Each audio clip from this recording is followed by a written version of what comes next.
Hey everyone, and welcome back to our channel. Today we're diving into a really intense situation happening on the world stage. A lot has transpired recently, and we're going to break down one of the most significant events unfolding right now. This is a critical moment, so let's get right into it. So it appears Putin's gamble in Kursk has spectacularly backfired. For months, a brutal struggle has been raging in the Kursk region, where back in August of 2024, Ukraine managed to seize 450 square miles of territory. In response, Russia initiated a counteroffensive, bolstered by a force of 50,000 troops, including as many as 12,000 North Koreans sent by Kim Jong-un, to regain 40% of that lost ground. Putin had hoped these foreign reinforcements would tip the balance of power in his favor. Instead, these forces have become another piece of the puzzle, creating problems for Russia. Now, Ukraine is no longer in a defensive posture. President Volodymyr Zelensky has launched a daring new counteroffensive, completely shifting the momentum. With surprise assaults across numerous fronts, Ukrainian forces aren't just holding their positions, they're actively pushing to reclaim what was taken from them. So what are the implications for Kursk, for Putin, and for the North Korean soldiers sent into this intense conflict? We'll analyze all the details, starting with the recent news. Before we move further into the details of this analysis, I want to remind you to please subscribe to our channel and also like this video. Your support is critical for our channel's growth, and it helps us bring you more content like this. Also, let us know in the comments where you're watching from. It's awesome to connect with you from all over the world. Don't leave yet.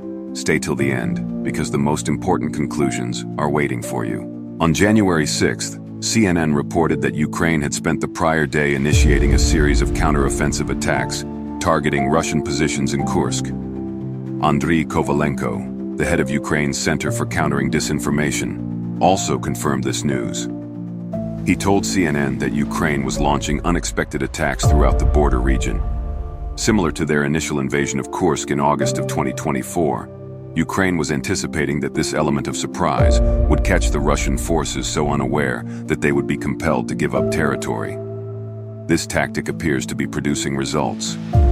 Posting on Telegram on January 5th, Andriy Yermak, the head of the Ukrainian presidential office, delivered a straightforward message. Kursk region, good news, Russia is getting what it deserves. While Yermak offered no further explanation, his message implies that Ukraine has achieved at least some degree of success in its latest counteroffensive, and that they are now beginning to build on their advantage. Russia's defense ministry, on the other hand, had a completely opposing message. Yermak was praising the brave Ukrainian soldiers who were participating in the counteroffensive and their supposed success. Russia asserted that they had successfully repelled the Ukrainian attackers. In a statement, the defense ministry claimed that Russia had taken resolute action, supported by artillery and aviation units. This action supposedly resulted in the elimination of the main Ukrainian forces that had congregated in the village of Berdyn, which is only 9 miles from the Ukrainian border, to prepare for the counteroffensive.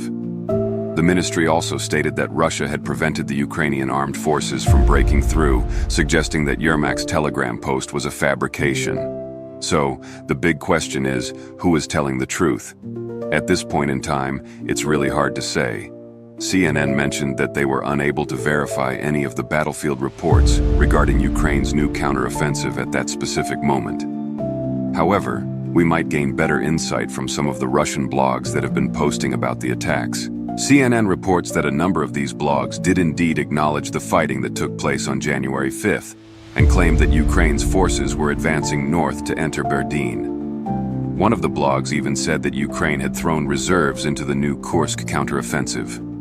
It also noted that Ukraine had used a clever technique in its counterattack. The Armed Forces of Ukraine, or AFU, covered the area with powerful radio-electronic warfare systems, hindering the effectiveness of Russia's unmanned aerial vehicles, according to the blog post. While also pointing out that Russian tanks and artillery are currently working actively against the enemy, the blog did specify that the majority of the battles involved small arms. Another Russian blog noted that the fighting had started from the direction of Sudzha, and that Ukraine had deployed paratroopers into the region to support their fighters. In this offensive, the enemy is utilizing mine clearance trawls, tanks, and other armored vehicles, the blogger said. So one thing we can definitively say is that the counteroffensive is currently in progress. And the usage of the word breakthrough by that first Russian blogger does indicate that Ukraine has experienced considerably more success than what Russia's defense ministry is willing to acknowledge. Additional information regarding this counteroffensive has emerged from other sources.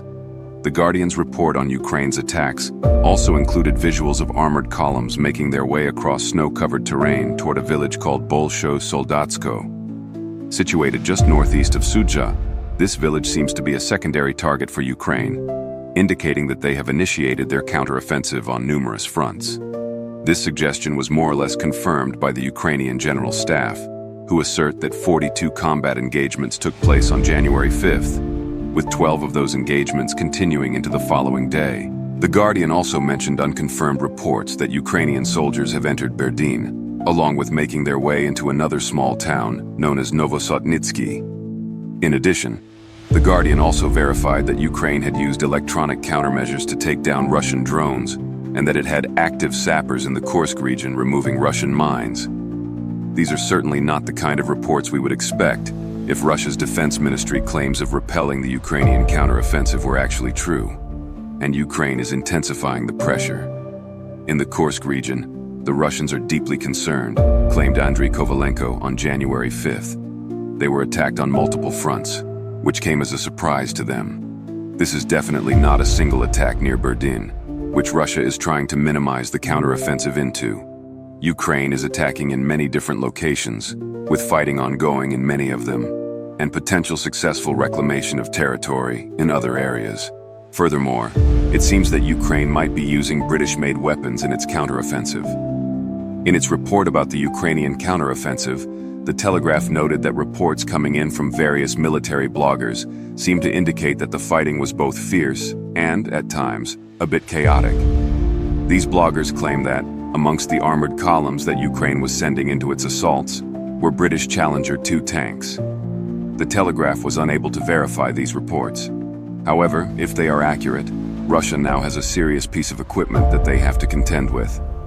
The Challenger 2 is a staple of the British Army, having been used in engagements as diverse as Kosovo, Iraq, and Bosnia. The first batch of these tanks was built in 1986, with the 4-person crude tank being one of the more modern ones that have been deployed on the battlefield in the Ukraine war. It's equipped with a main L-30A1 120mm rifled gun that can hold 47 rounds, along with a 7.62mm L-94A1 chain gun that is capable of firing at an alarmingly fast rate. It is also a surprisingly rapid behemoth, able to travel at up to 36.6 miles per hour, despite the fact that it weighs 62.5 tons, and even more when it is loaded with its crew. If Ukraine is deploying these assets in Kursk, it clearly demonstrates that they are very serious about retaking at least a portion of the territory that was lost to Russia's own counteroffensive. The immediate and obvious question is, why is Ukraine engaging in this counteroffensive now? Part of the reason is connected to the conditions in Kursk at the time Ukraine launched its counteroffensive. The freezing winter weather in the region has made it difficult for Russian ground forces to advance, while creating conditions that make it easier for Ukrainian armored units to make forward progress, according to The Guardian. In addition to the Challenger 2s that the Telegraph says Ukraine possesses, there are also reports that Ukraine is using Bradley fighting vehicles in its advance, with those vehicles being used to transport the country's soldiers to various positions quickly.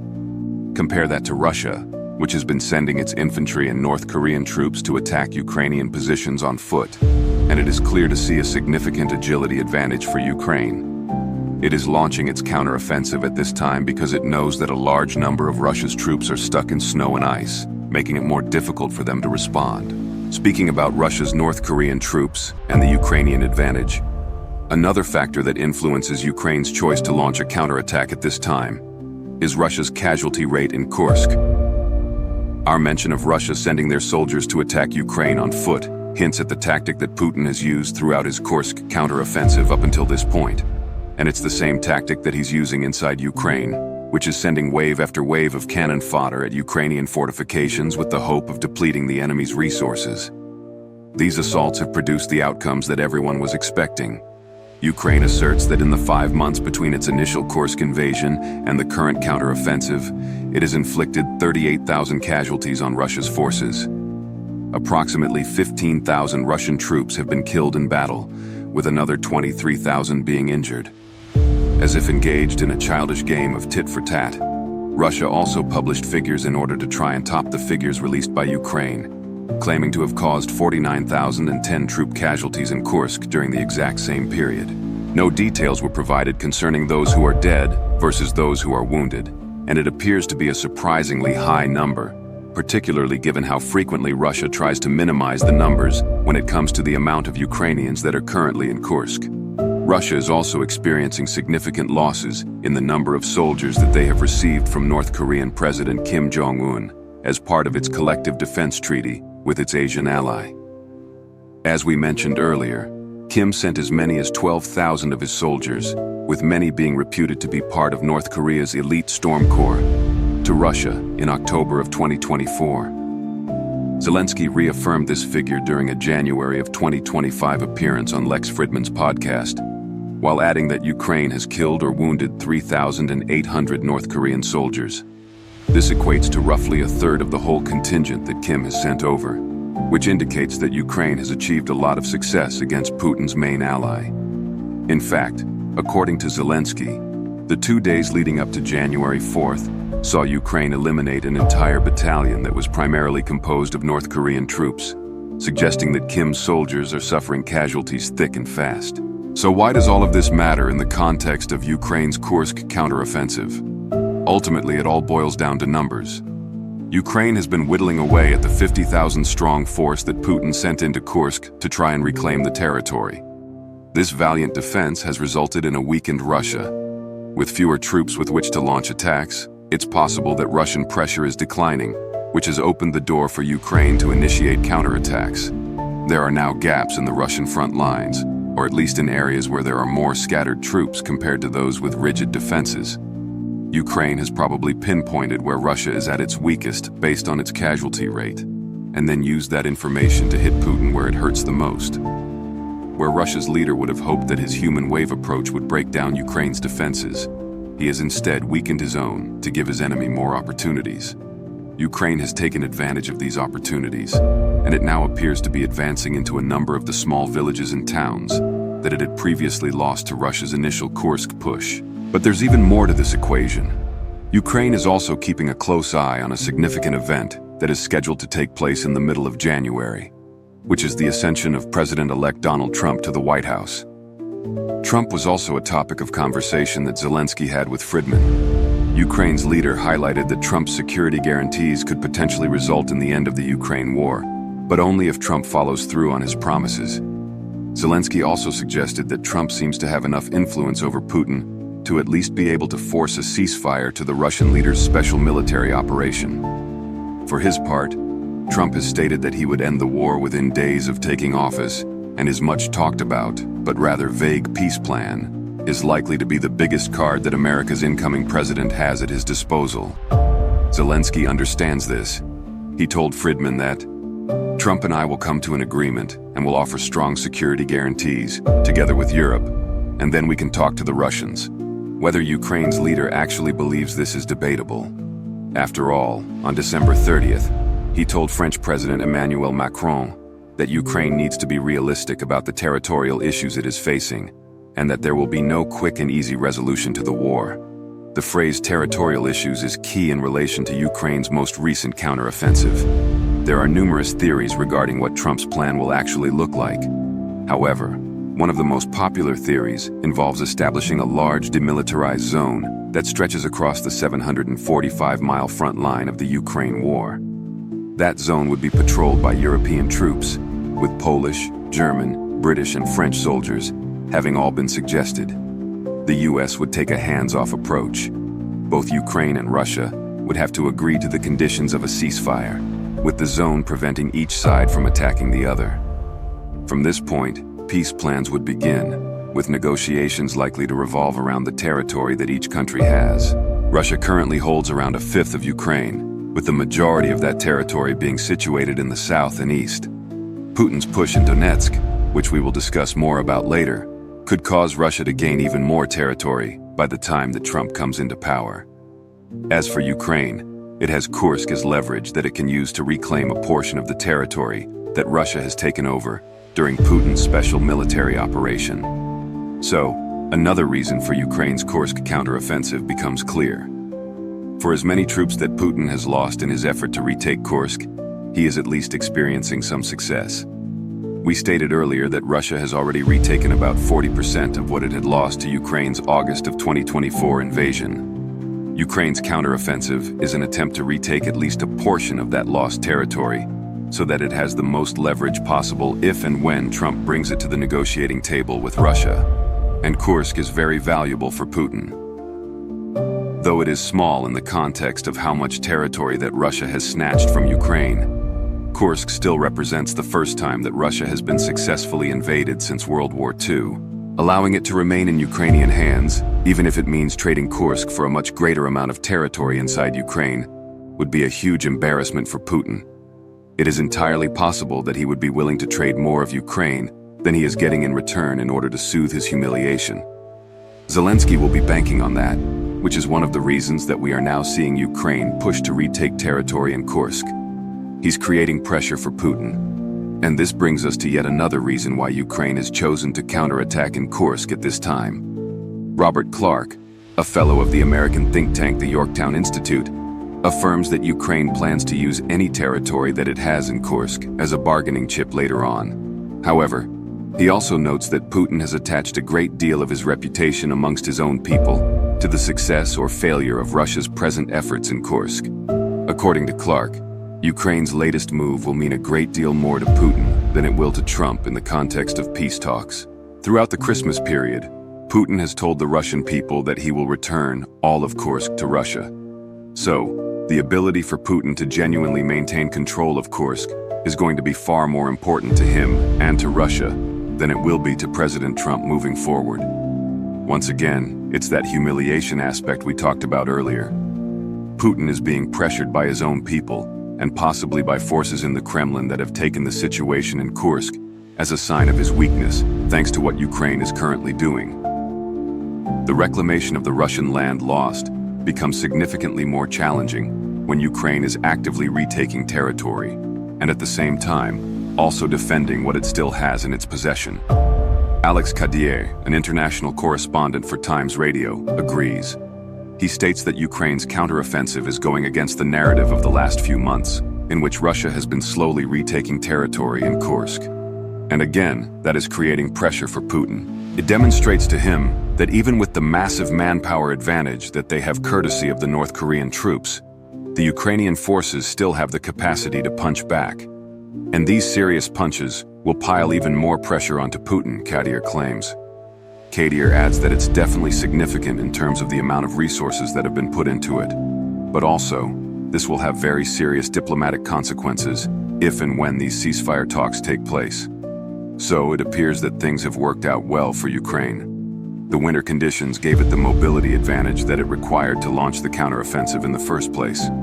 Having experienced so much success in terms of pure Russian and North Korean casualty rates has only enhanced the opportunity that the winter delivered, as it has created gaps for Ukraine to exploit.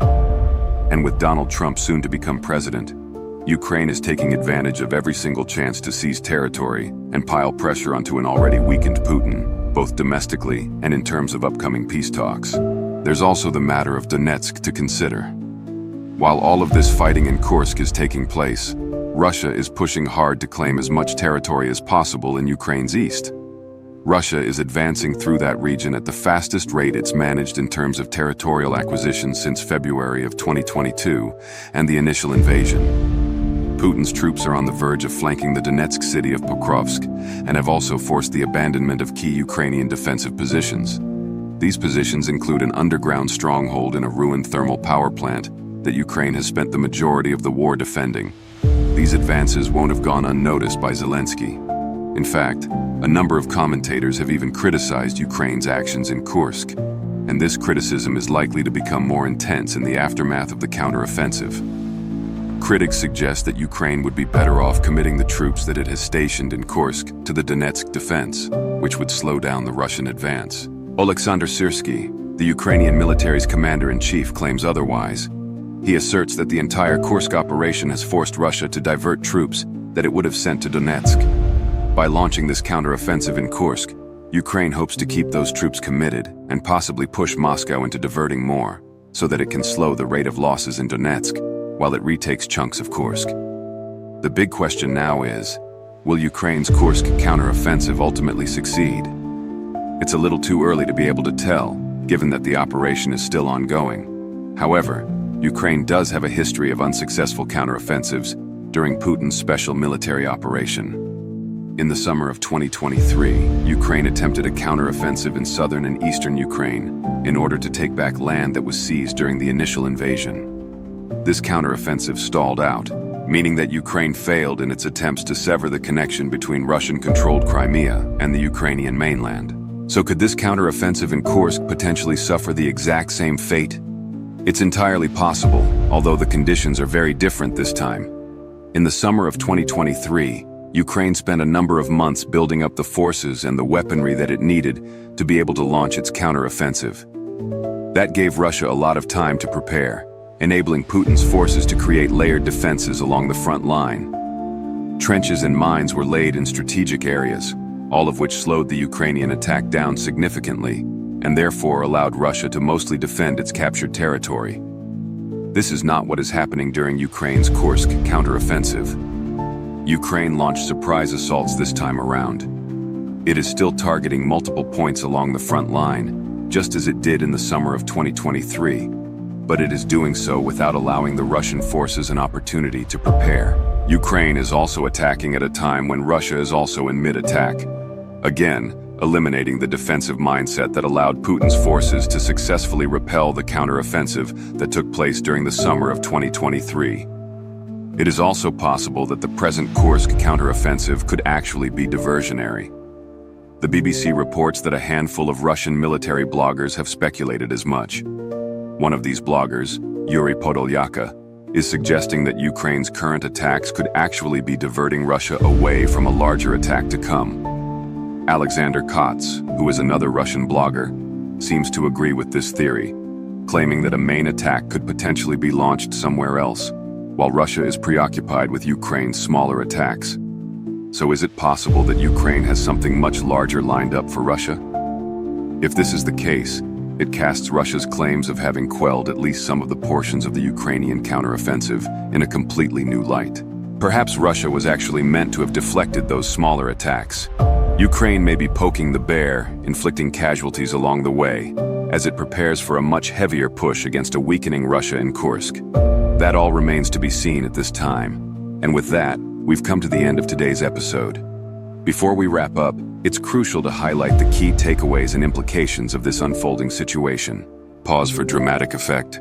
Now let's summarize the main points. First, Ukraine's counteroffensive in Kursk, launched amidst freezing conditions, has caught Russia off guard, exposing vulnerabilities in their lines. Second, this operation appears not just to reclaim territory, but also to inflict maximum casualties on the Russian forces, particularly the North Korean contingent. Third, Ukraine is strategically leveraging these gains, combined with ongoing shifts in the political landscape, such as Trump's looming presidency, to gain as much leverage as possible in future peace negotiations. Finally, while focusing on Kursk, Ukraine is also facing a major push by Russia in Donetsk, forcing it into a delicate balancing act. These points underscore the complexity and high stakes involved in this conflict. I'm curious to know your opinions on Ukraine's Kursk counteroffensive. Do you believe that this could be Ukraine's last-ditch effort to hold onto land before Trump takes office? Do you think a larger Ukrainian attack is in the works? Your thoughts and perspectives are valuable and are a vital part of the discussion. Please feel free to share them in the comments below. And remember to stay tuned, because there are always more battles to analyze and new strategies to uncover. And as always, thank you for watching this video. Now go check out our video on Ukraine's masterstroke, Russian Kalino Air Base totally obliterated, or click this other video instead.